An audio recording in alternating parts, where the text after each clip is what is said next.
My dad stole my college scholarship money and threatened to kill himself because I was angry. I said, go ahead. All right, so here's how it all started. I'm in my first year of college, right? Feeling like I've made it. Like I'm on track to get my life together and do something decent. I worked hard as hell in high school, got a full ride scholarship to this university, and even had my housing covered. It felt like a dream, you know? Except that dream went up in flames because of my dad. So, to give you some background, I come from a pretty messed up family situation. My dad? Well, he's been unemployed for as long as I can remember. Literally decades. He's always working on something or waiting for the right opportunity.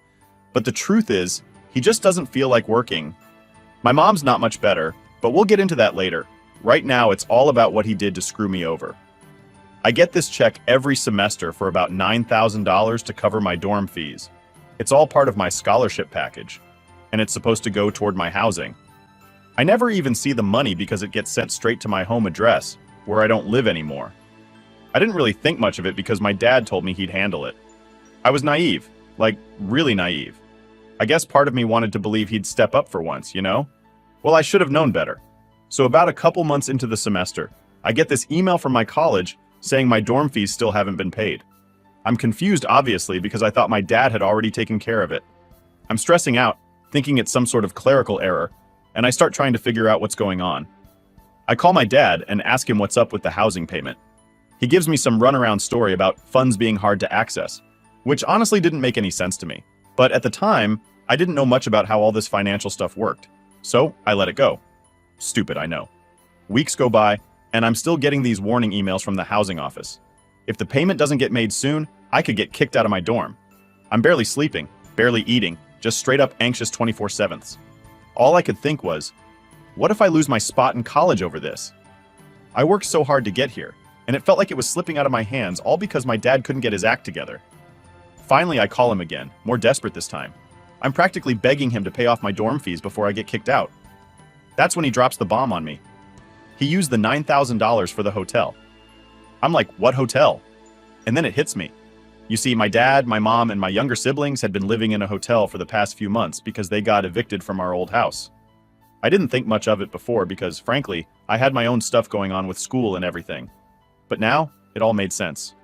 My dad had taken my scholarship money meant to pay for my housing, and used it to pay for the hotel they were staying in. He didn't even tell me. At this point, I'm fuming. I asked him why he didn't tell me earlier, and his excuse was that he didn't want to stress me out. Like what?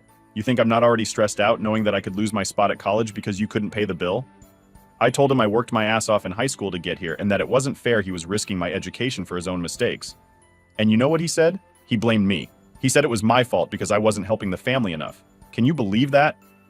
He even had the nerve to say that he was providing for the family by using my scholarship check. Like, dude, you've been unemployed for over 20 years. How is this providing for anyone? And then, to top it all off, he gave me this half-assed apology, like he was doing me a favor. I asked him, flat out, if he was sorry for what he did, and he said sorry, but in this sarcastic, mocking tone that made it clear he didn't mean it at all. I lost it. I told him he was full of crap and that he'd ruined everything. That's when he pulled his usual stunt, threatening to kill himself. Now, I'm not trying to sound cold, but this wasn't the first time he'd done this. Anytime I push back on anything, he pulls the "I'm gonna kill myself" card to make me feel guilty. Normally, I'd back down and apologize just to keep the peace, but not this time. I was too angry. I told him straight up to go ahead and do it. And then I hung up. After that, I felt a weird mix of guilt and relief. Like, I didn't want to be that harsh, but at the same time, I couldn't take the manipulation anymore. The man had stolen my scholarship money, and then turned it around to make me feel like the bad guy. I wasn't going to let him guilt trip me into apologizing for being upset. Later that day, my mom called me, and of course, she was siding with him. She said I needed to apologize to my dad, that I was being disrespectful, and that I should have understood his situation. I was like, what situation? He stole my money and lied to me about it. But she kept pushing, telling me that if I didn't apologize, she'd cut me off from the family. At that point, I was exhausted. I hadn't been eating or sleeping well, I was behind in my schoolwork, and now I had my mom threatening to disown me. So I did what I always do in these situations. I backed down. I told her I'd apologize just to keep the peace, but deep down I wasn't sorry at all. The whole situation had me questioning everything. Like, how did I end up in a position where I had to apologize for being angry that my dad stole from me? It felt so twisted. But that's just how things were in my family. My dad was always the victim, and my mom was always there to back him up no matter how bad things got. Anyway, that's where things stood. I was stuck, my housing still wasn't paid for, and I was left trying to figure out what to do next. The only thing I knew for sure was that I couldn't trust my dad with anything anymore. But even then, I couldn't fully break away. Not yet. So after that mess with my dad using my scholarship money, things were tense as hell between us. I was still at school, trying to keep up with my classes, but it was hard. I mean, how could I focus when I didn't even know if I'd have a place to live in a few weeks? Every day I was getting more and more emails from the housing office, and I kept having to make excuses about why the payment hadn't gone through yet. All the while, my dad is over here acting like he's done nothing wrong. He kept promising that he'd get the money together, saying he was working on it, and that I needed to stop worrying.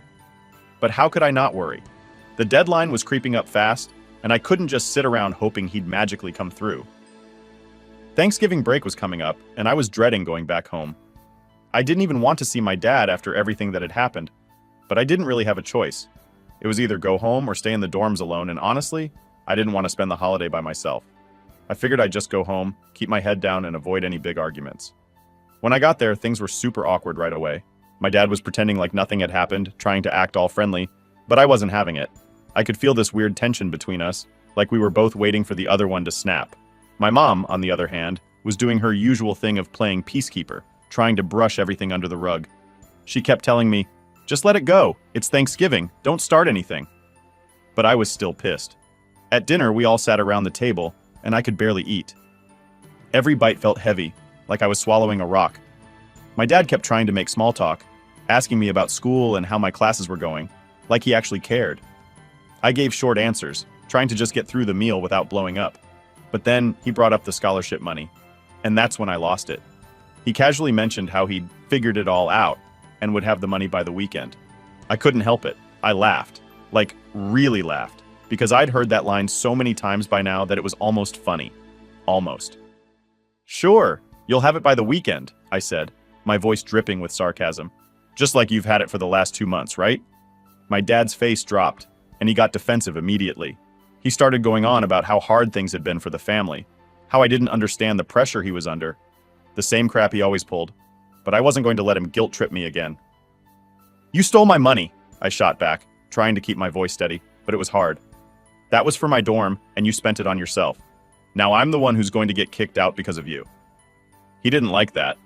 He started raising his voice, saying how he did what he had to do for the family, and that I should be grateful for everything he's done. Grateful? For what? For lying to me? For stealing from me? My mom jumped in, trying to calm things down, but it was too late. I couldn't hold back anymore. "You're always doing this," I shouted, standing up from the table. "You take, and then make it everyone else's problem when you screw up. I'm done, Dad. I'm done covering for you." He sat there, stunned for a second, but then he did what he always does. He turned it back on me. "You're being ungrateful," he said, shaking his head like he couldn't believe what he was hearing. "I've sacrificed so much for this family, and this is how you repay me? By throwing it in my face?" I couldn't even look at him anymore. I was so angry that my whole body was shaking. I turned to my mom, hoping she'd at least back me up, but she just gave me this tired look, like she was disappointed in me for causing a scene. "You need to apologize to your father," she said quietly, like she was talking to a little kid. "He's doing his best." I couldn't believe what I was hearing. Apologize? To him? After everything? "No," I said, my voice low but firm. "I'm not apologizing. Not this time." And with that, I walked away from the table, grabbed my coat, and left the house. I didn't even know where I was going. I just needed to get out of there. I walked around the block a few times, trying to cool down, but the anger wouldn't leave. It just kept building up inside me, like this weight I couldn't shake. After a while, I headed back to the house because, honestly, I didn't have anywhere else to go. When I got inside, the table was cleared, and my parents were sitting in the living room, not saying a word. I went straight to my room and shut the door, trying to block out everything. Later that night, my dad came into my room. He didn't knock, just walked in like he always does. He stood there for a moment, looking at me like he was about to say something important, but then he didn't. Instead, he started in with the same line he'd been using for months. "I'll have the money by Saturday," he said, his voice soft like he was trying to make peace. "You just have to trust me." I didn't respond. I couldn't. I was too tired. Mentally, physically, emotionally. I just nodded, knowing full well that I didn't believe a word he was saying. After he left, I laid there in the dark, staring at the ceiling, feeling this overwhelming sense of defeat. I'd spent so long trying to fix everything, trying to keep the peace and hold my family together, but it felt like no matter what I did, it wasn't enough. They always found a way to make me feel like the bad guy, like I was the one who needed to apologize. But I was done. Done apologizing, done pretending like everything was fine when it wasn't. I knew I couldn't keep living like this, constantly walking on eggshells around my parents, hoping they'd change when deep down, I knew they wouldn't. That was the moment it hit me. Nothing was going to change unless I made it change. I didn't know exactly how I was going to do it yet, but I knew one thing for sure. I couldn't keep going down the same road anymore. Something had to give, and for the first time in a long time, I realized it was going to have to be me.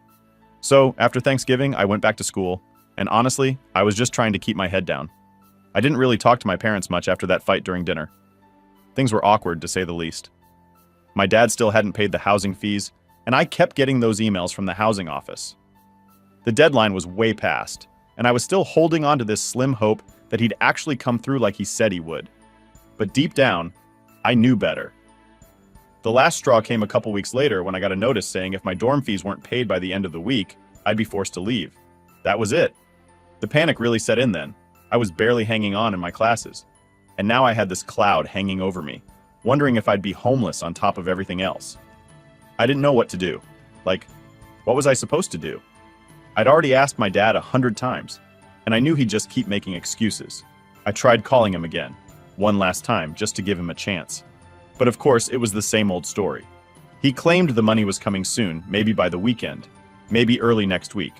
I could tell by his voice that he didn't have it, and he wasn't going to have it. He kept throwing around excuses like, "It's harder than you think," and "I'm doing my best." But honestly, I was sick of hearing it.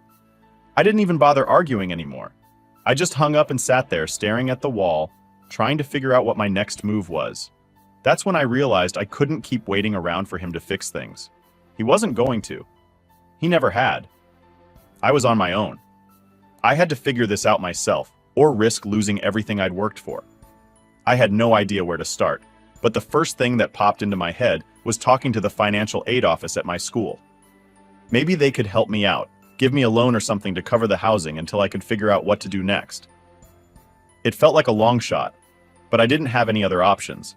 So I made an appointment and explained everything to the financial aid officer.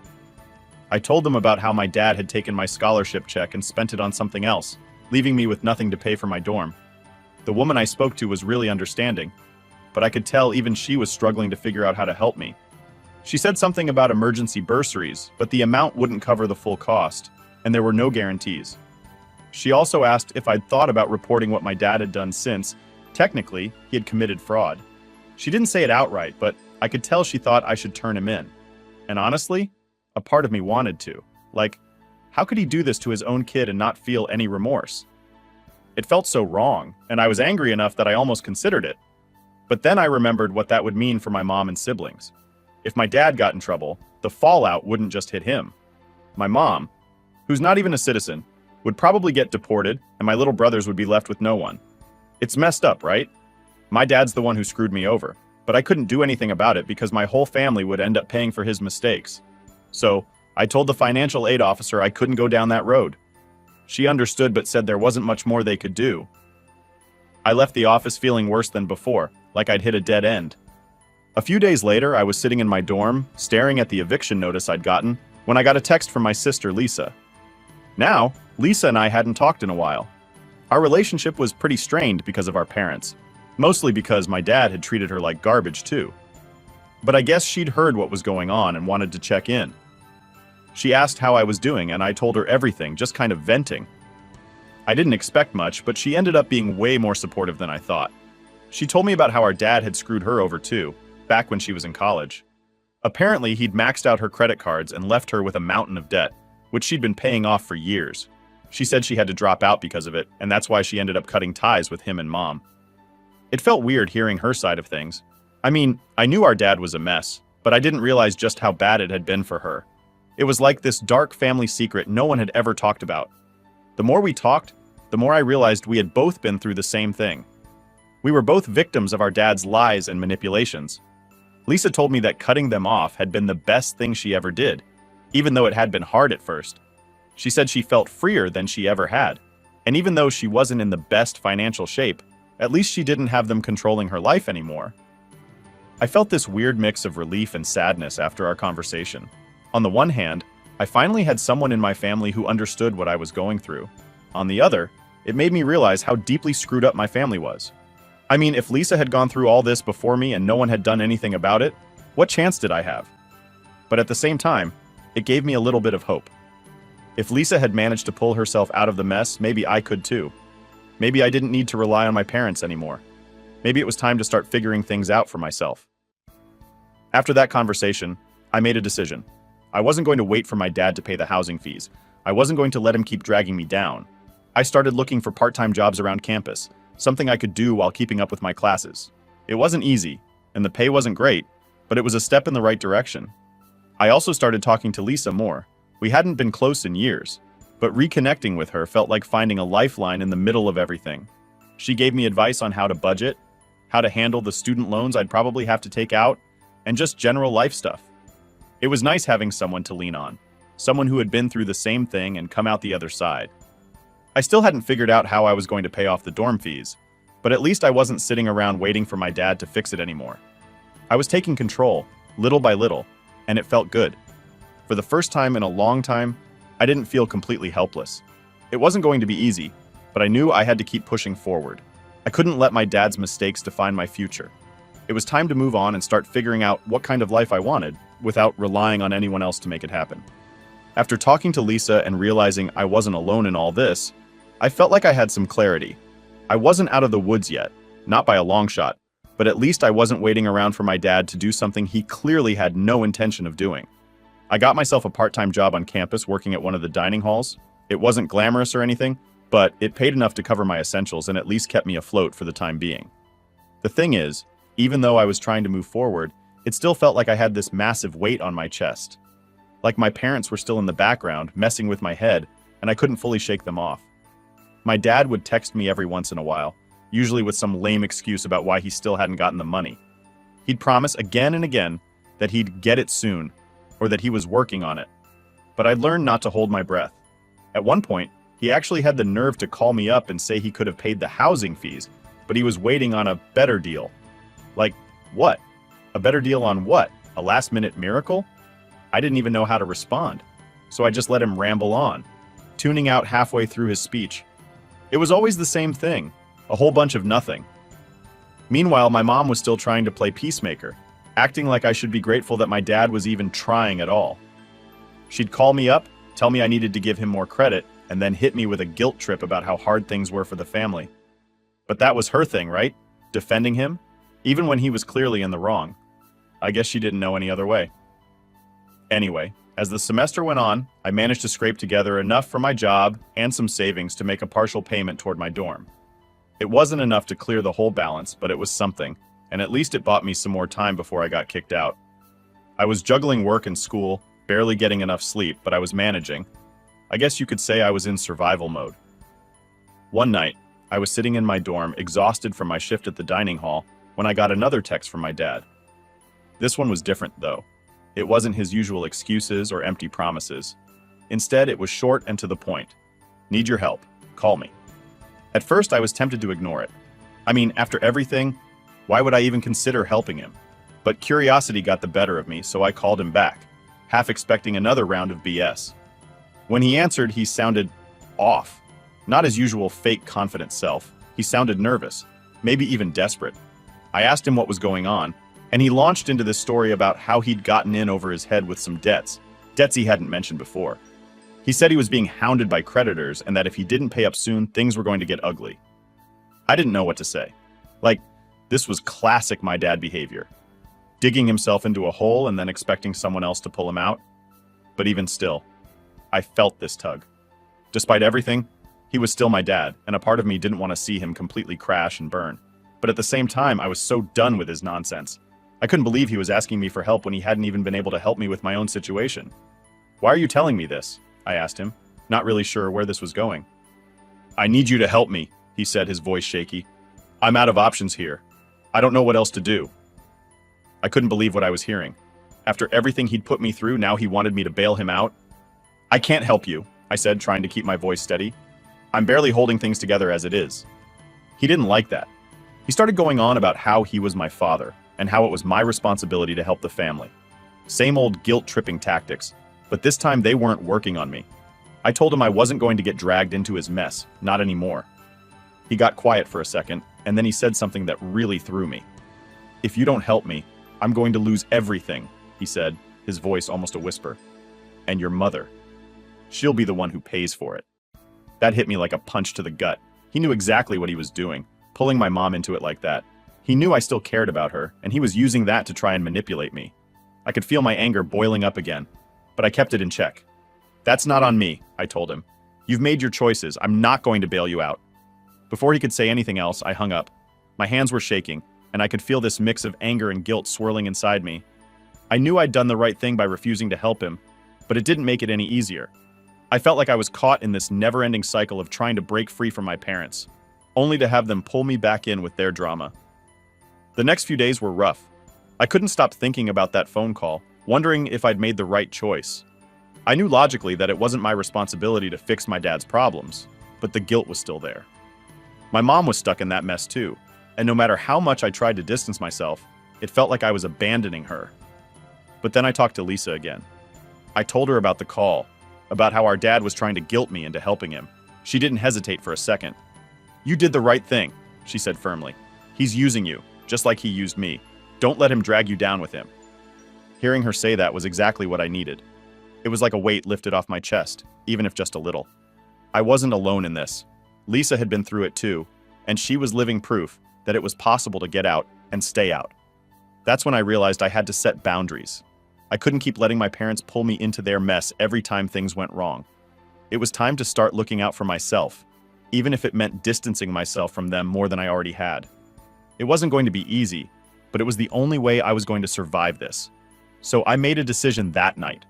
From now on, I wasn't going to let my dad's problems become my problems. I'd help where I could, sure, but I wasn't going to sacrifice my own future for the sake of his mistakes. It was time to start building a life for myself, without all the chaos they brought into it. And for the first time, I felt like maybe, just maybe, I was on the right path. After I made that decision to cut myself off from my dad's mess, things didn't magically get better. But I did feel like a weight had been lifted off me. For once, I wasn't waiting on him to do something or trying to clean up his disasters. I had my own problems, sure. My dorm fees still weren't fully paid, and I was struggling to balance school and my job.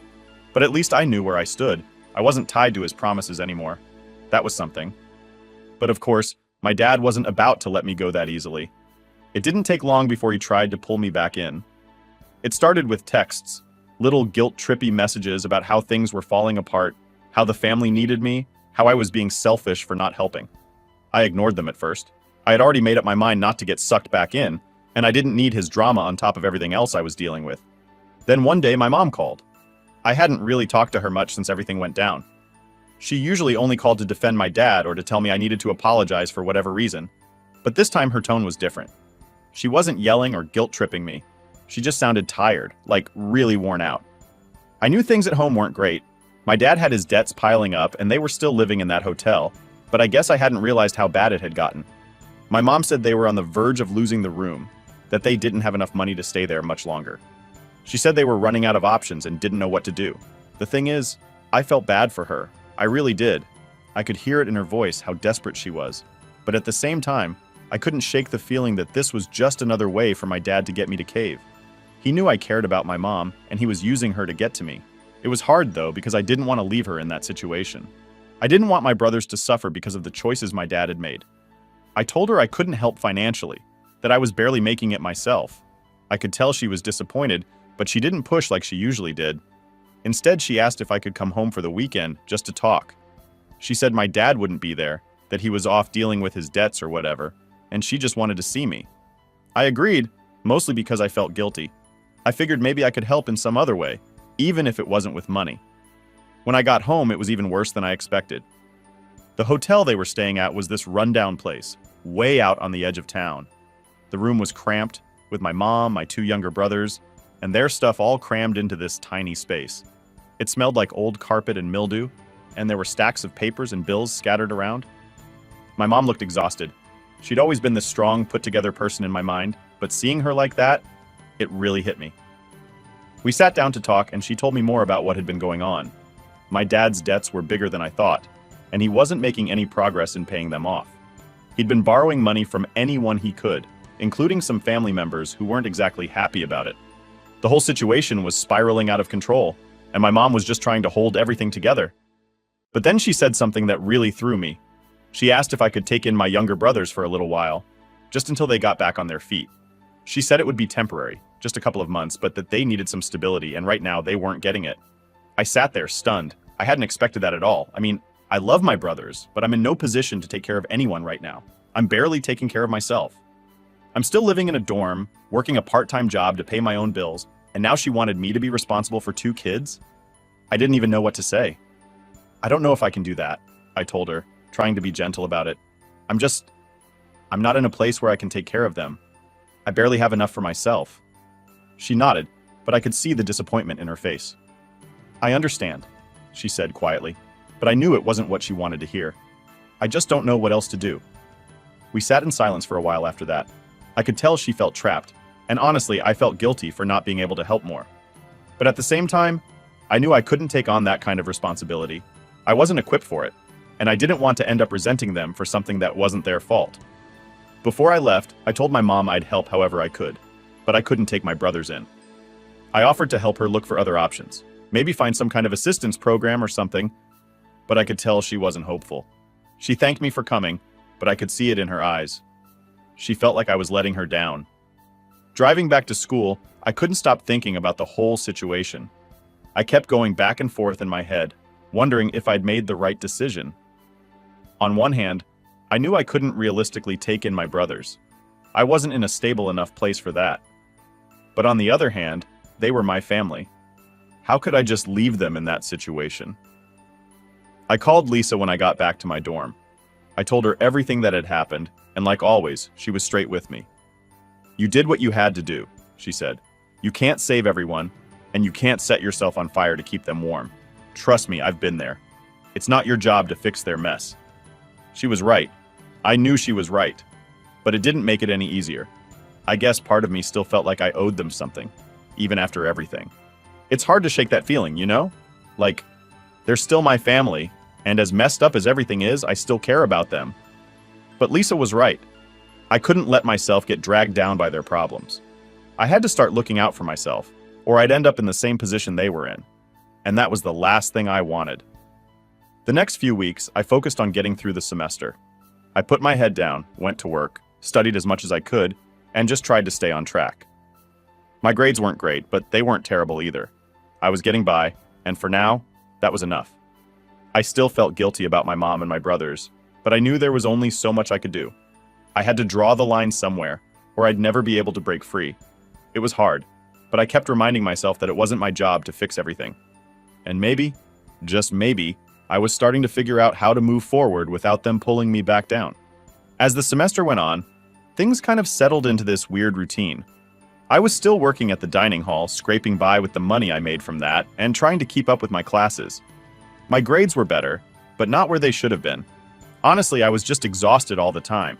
Between working, studying, and the stress of everything happening with my family, I felt like I was just in survival mode.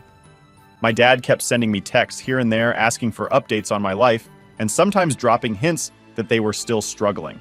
It was always the same, how they needed a little help, how things would get better soon. But I'd made my decision. I wasn't going to let myself get pulled back into their mess. I'd told him no enough times that the guilt was starting to wear off. I guess when you hear the same sob story over and over, it just loses its power. One weekend, out of nowhere, my dad called me again. I debated answering, but figured it would be better to just get it over with. When I picked up, his voice was tense. He told me that he and my mom had been fighting nonstop, and she had finally had enough. She'd left the hotel with my younger brothers and gone to stay with a friend. He made it sound like it was some huge betrayal, like she was abandoning the family. But I couldn't help but feel relieved. I knew she was in a toxic situation, and if this meant she was finally standing up for herself, maybe things would actually change. I didn't really know what to say, though. I mean, what do you even say to that? I told him I was sorry things had gotten so bad, but I wasn't about to get sucked back into their drama. He started ranting about how she wasn't being fair, how she was overreacting, and how he was still trying to fix things. But the more he talked, the more I realized that he wasn't really upset about her leaving. He was upset that he'd lost his control over her. It's crazy, but for the first time in my life, I saw my dad for what he really was. Not just some clueless guy who'd made a few mistakes, but someone who manipulated the people around him to keep them dependent on him. And now that my mom had finally broken free, he was panicking because he didn't know how to function without her. I didn't say much during the call. I just let him rant until he finally gave up and hung up. But after that, I started thinking about everything. About how my whole life, my parents had been controlling me the same way. They'd used guilt and manipulation to keep me in line, to make me feel like I owed them something. And it worked for a long time. But now I was seeing things more clearly. I talked to Lisa about it later that night. She wasn't surprised at all. She said that's just how our dad operated. He'd done the same thing to her for years before she finally cut him off. It was weird though, because even though I was relieved my mom had left him, part of me felt guilty for not being there for her. I mean, I knew it wasn't my job to fix things, but it still felt wrong to just watch it all fall apart. Lisa, being Lisa, didn't let me sit in that guilt for too long. She reminded me that I'd done everything I could and that my mom had made her choice to stay with him for so long. It wasn't on me to rescue her, and she had to figure things out on her own. I knew she was right, but it was still hard to shake that feeling of responsibility. Over the next few weeks, things got quieter. My dad stopped calling as much, and I didn't hear much from my mom either. It felt strange, like this calm after the storm. I wasn't sure if they were still fighting or if they'd somehow patched things up. Part of me wanted to check in, but the other part of me knew I needed to keep my distance. I couldn't get sucked back into their problems again. During that time, I started focusing more on myself, on getting through my classes, figuring out my next steps, and just trying to rebuild my life outside of all the chaos. It was hard, but for the first time, I felt like I was actually in control. I wasn't waiting on anyone else to save me. I was doing it on my own. I also started seeing a counselor at school. It wasn't something I'd ever thought I'd do, but after everything that had happened, I figured it couldn't hurt to talk to someone. It was weird at first, opening up to a stranger about all the stuff I'd been through, but it actually helped a lot. The counselor helped me sort through all the guilt and frustration I'd been carrying for so long, and for the first time, I started to see things from a different perspective. She told me something that really stuck with me. You're allowed to take care of yourself first. You can't pour from an empty cup. It sounds simple, but it hit hard. I'd spent so much time worrying about my family, about what they needed, and how I could help them, that I'd completely ignored my own needs. It was time to change that. By the end of the semester, I felt like I was finally starting to find my footing again. My grades were solid, and I was even considering taking on more hours at the dining hall to save up some extra cash. I wasn't where I wanted to be yet, but I was getting there, slowly, but surely. Then, one day, out of the blue, my mom called. She told me she'd left my dad for good. She'd found a place to stay with a friend, and she was figuring things out with my younger brothers. It wasn't perfect, but it was a start. I could hear the relief in her voice, and for the first time in a long time, she sounded free. I didn't know how to respond at first. Part of me wanted to jump in and help, to offer whatever support I could, but the other part of me knew I needed to keep my boundaries. So I told her I was proud of her for leaving, and that if she needed anything, I was here to talk. But I didn't offer more than that. I couldn't. After we hung up, I sat there for a while, just processing everything. It felt like this huge chapter of my life was finally closing. My parents were no longer the center of my world, and I wasn't responsible for fixing their problems anymore. It was a strange feeling, liberating, but also a little scary. But I knew one thing for sure.